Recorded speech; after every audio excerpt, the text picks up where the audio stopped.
And if they're pros at the prom, we call them, they have to be guys that are going to come in, and they're going to have to do what Michigan does. They're going to study hall. They're working all through things. They're going to say, I'm here to Michigan because I want to win college basketball games. So if that is not their attitude, then we probably wouldn't recruit those young men. So if they're using this as a pit stop, yeah, that's right. The class for a couple of weeks, you're not going to do that. Trey treated this whole year like it was Michigan, being a Michigan man, but the University of Michigan was a destination, and it turned into just an important waypoint in his life. But at the same time, that's the attitude you have to have. John, if you were, king of basketball for a day, you got to say what happened with the NBA draft and what the rules were. What would you like them to be? King for a day would probably be very much like baseball. I think that would be a great, that if there is that Kobe, there's a LeBron coming out of high school that can get the big contract and go. But if not, then go for 3 years and make an educated decision. So, guys can redshirt, guys can do all those things. So that's probably ideal in my mind. It may not be right in others, but I think that would be a one fix for not just the Trey. Obviously, we feel he's ready right now, because he feels he's ready. But it would certainly let kids unpack their bags a little bit more than some of them when they come in. Do you feel like there's a lot of pressure on these guys too sometimes? I think it's one of the big reasons for the transfer, because they did a survey one time. The NABC or someone did a survey, Division II. And over half those young men thought they were going to play in the NBA in Division II. So you can imagine anybody that's in Division I. So if they feel they're not going to have the profile, they're going to transfer somewhere else. And I think that would be helpful as well. Just a point of clarification, you said you're gathering information. Is that like a week-long process? No, it started last week. Yeah. The NBA advisory is my #1 source. Okay. And that's coming in every day. And so we're gathering information, and now we'll sit down with the young men. And all 3 of the other ones are looking at it? I advise them all to look at it. Okay. And then depending on the different levels of interest, you don't know. I didn't ask them those questions. I said, I recommend you do this.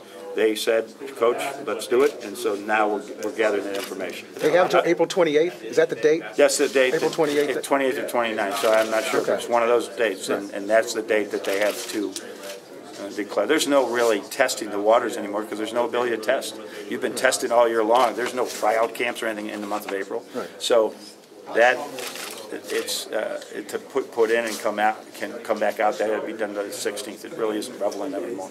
Really, they could come out, but once they go out, it's over. Once they sign with an agent, isn't that what it is? If they declare, if they fill out the paperwork to declare for the NBA, they have to do it before that date. Once they do, after the 16th, it's over. If they declare it on the 14th and undeclared on the 15th, they still come back and play. Okay.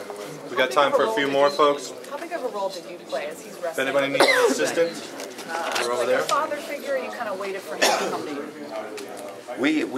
We talked about it, but not in. I really felt, knowing Trey the way I know him, that this decision was going to be an easy one for him. So we've always wanted young men to come back with both feet in, and making sure that those other opportunities, if they were there, that he was ready for it. We felt both ways that he was really, this was his time. This was the best time. The timing was good.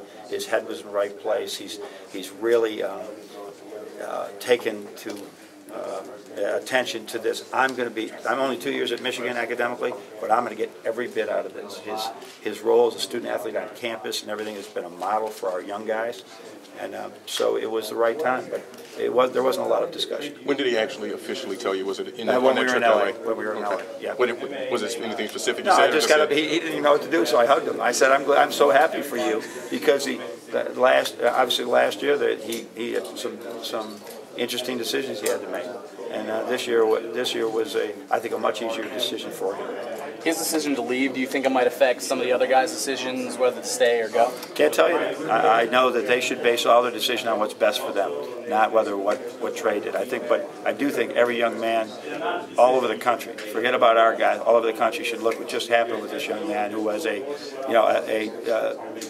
uncertainty maybe in where he'd be drafted. I think it's certain he'll be drafted in a place that he wants to be in, and so the financial windfall from that is always good, and I think it's a great way to approach next year if you do elect to stay to college another year. Put both feet in, dive in with everything you have, and only good things happen to you.